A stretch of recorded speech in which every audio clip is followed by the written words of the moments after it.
Today's review is sponsored by the new birthing plunger. Is your baby overdue? We'll help you get that stubborn little bastard out of there. Watch it, Alan. I'm shooting.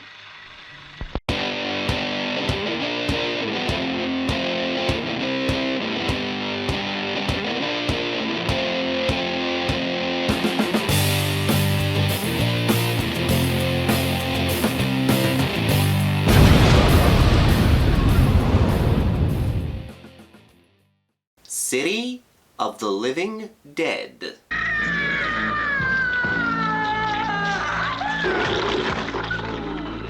Time to get back into some Italian horror with one of my favorite directors, Lucio Fulci. I've been going through some Italian horror withdrawals lately, so I'm going to be talking about a Fulci movie today, and then in the next video we're going to talk about one of my favorite giallo movies. Gotta get me some of that sweet, sweet Italian horror.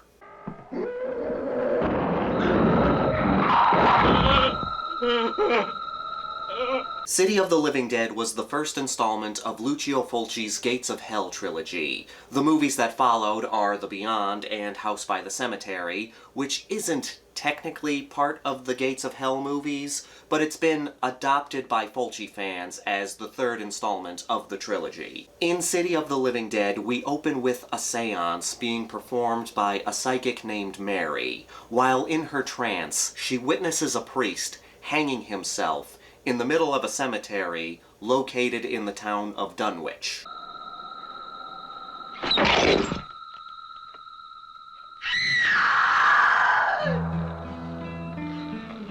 And because I know people will want me to mention this, Dunwich is a reference to the story The Dunwich Horror, written by H.P. Lovecraft. Anyway, Mary, while in her trance, drops dead. I'm afraid Mary's dead. No! Dies of fright. During her burial, a reporter named Peter, played by Grindhouse regular Christopher George, arrives at the cemetery to investigate Mary's unexplained death. And at that point, Mary comes back to life in her coffin.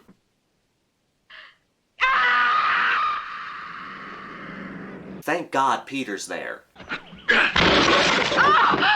Well, maybe not. After her rescue, Mary reveals that the hanging of the priest has opened up the gates of hell in Dunwich, and they must be closed before All Saints' Day, or else the dead will rise from the grave to walk the earth. While the psychic and the reporter, sounds like a 70s sitcom, rush to the town of Dunwich, in the town of Dunwich, strange things start happening. People start dying violently. Do not panic. Remain in your homes. Stay tuned. WDWC for further bulletins. Now, this being a Fulci movie, we get a perfect blend of atmosphere and gore. There's a reason why Lucio Fulci was dubbed the Italian master of gore, and City of the Living Dead shows why he earned that reputation. Not just for the amount of bloodshed, but for the creativity of the bloodshed. Before this, Fulci gave us Zombie, which has so much great gore. The eyeball scene is one of the most iconic kills in Italian horror.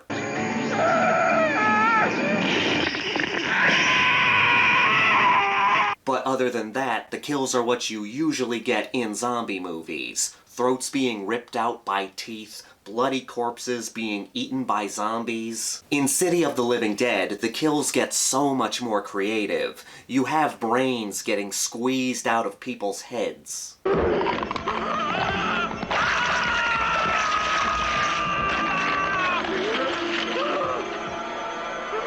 This video is officially demonetized, because YouTube does not like violent content on their platform, unless they're the ones getting paid for it. Hands down, the best kill is the gut-puking scene. You heard right. You have this couple making out in this car, and then the ghost of the dead priest shows up, played by not Christopher Lee. He just stares at this girl who's become captured in his gaze. Then her eyes start to bleed. I really like blood tears. It's such an effective image to me. I think these are the best blood tears in any movie. This is truly what makes for a good kill. The build-up to the kill is half the battle. And then, she starts puking her guts out.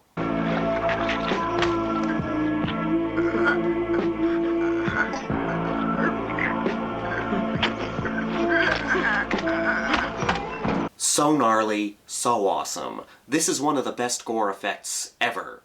Just like with most Fulci gore scenes, it almost goes on for too long, and it's shown in so much detail, but he knows when to end the scene.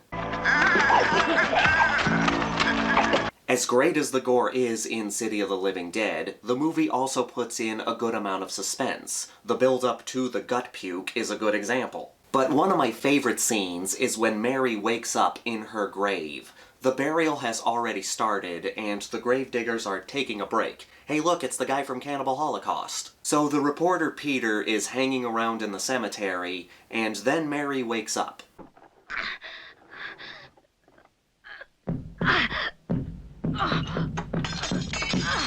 Being buried alive is such a terrifying thought, and what ramps up the tension is that Peter is not sure that he hears her at first. Of course, he does not do the best job at saving her. Someone's buried alive! Let me jam this pickaxe in their face! It's the tension that keeps you watching the movie. There's a time limit to worry about. Mary and Peter have to destroy the body of the priest in order to close the gates of hell, and they have to do it before All Saints' Day, or all hell is literally going to break loose. No dead body will ever be able to rest in peace again, and so the dead will rise up and take over the earth, and you've got to get to Dunwich. You must reclose those gates. The zombies in this movie have a little more of an edge than zombies in other movies, mainly because they teleport.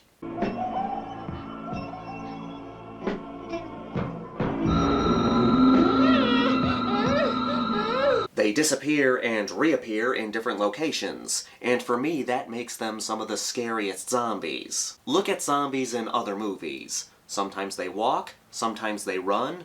Either way, you could get away from them. With the zombies from City of the Living Dead, there is no escape. You can barricade yourself in a building, but they're still going to get in.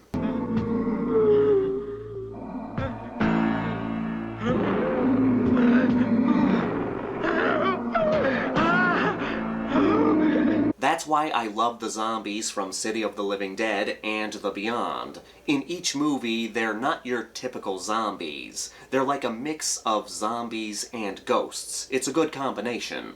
But they're not really zombie movies. They're kinda zombie movies, but they're more supernatural cosmic horror movies. Especially The Beyond. That has more cosmic horror elements. You are Liza, aren't you? Yes. My name is Emily. I've been looking for you. Plus, I like how we follow two stories. On one hand, we have Peter and Mary trying to find the town of Dunwich before All Saints' Day. Then you have the people in Dunwich dealing with all the supernatural occurrences. People are disappearing, people are dying in mysterious ways, and of course, guts are getting puked out.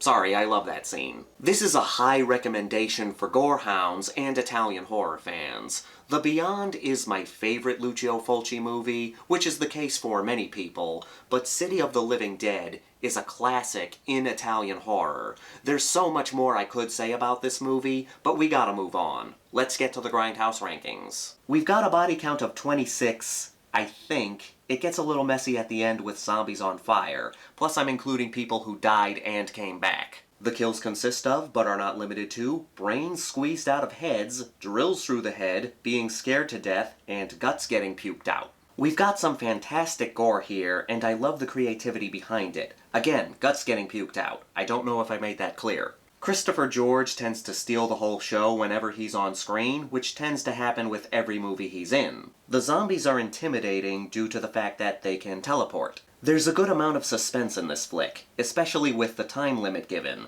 Close the gates of hell before All Saints' Day. The ending could have been better, but it doesn't take away from the movie as a whole. I'm giving this a 4.7 out of 5. It's a great movie for gore fans, or people who just want a good atmospheric horror movie with some good bloodshed.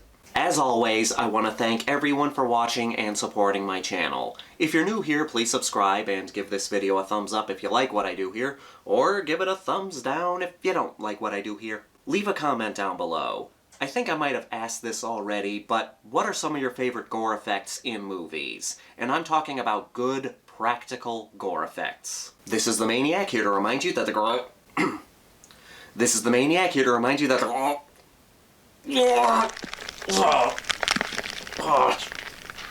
Oh no, you're not getting out that easy.